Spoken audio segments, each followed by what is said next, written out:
Hi guys, welcome back to my channel. So today is a quick little tutorial demo. I see so many projects that have like cute, not just paper tearing, but the edges are distressed, and I've seen people use scissors and other things, and I'm like, I just cannot get it to look cute or like get it to look the way I want. Bought this Tim Holtz paper distresser by Tonic Studios.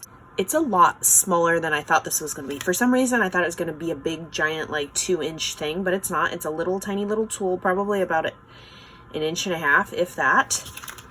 So here is the test. I'm assuming the blade is the same all the way around, and you kind of just pick what you want. Okay, so that was just one swipe. Ooh, I don't know what to do. Oh, okay.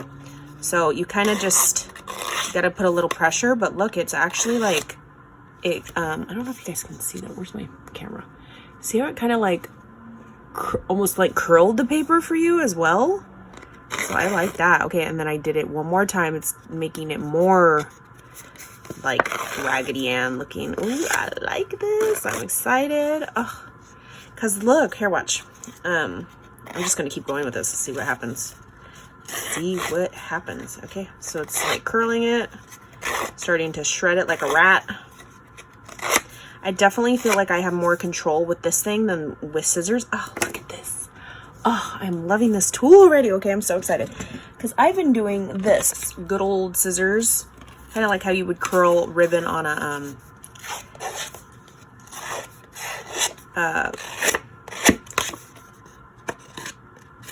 oh, that's what I've been doing. I accidentally always tear the paper because we're trying to put pressure on the scissors.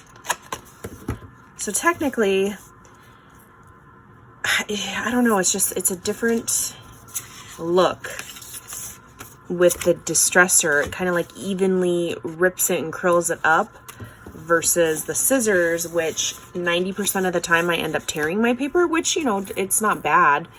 But it's not what I'm going for. I wanted more of this look. You could get the same effect with the scissors, but with me, it's very inconsistent and I'm always ruining my paper. But with this, I like, it's like an ease, and it just, you can keep going too. Okay, and so I'm gonna show you guys on this. I wonder if you just go back and forth. Okay, so if you go back and forth, it kind of just chews on it. Oh my God, I'm so... Okay, and then you would just layer up your two pieces. I'd probably add some stitching, and it just like adds that much more dimension to your paper or your project. Ugh, I love that.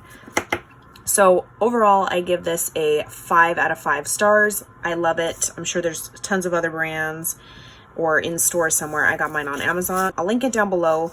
There is another one that looks just like this, and it was $1 cheaper, but the shipping was $18.99. So I was like, they've lost their minds. So definitely pay attention to the shipping price, you guys. This was Prime, so it was free shipping. Oh, I love this thing. Versus like my inconsistent tears and rips I always do. I am loving this. And then you can kind of just like fold it back to curl it up more. Okay. All right. That is my little review, I guess. And I will catch you guys on the next crafty video. Bye, guys.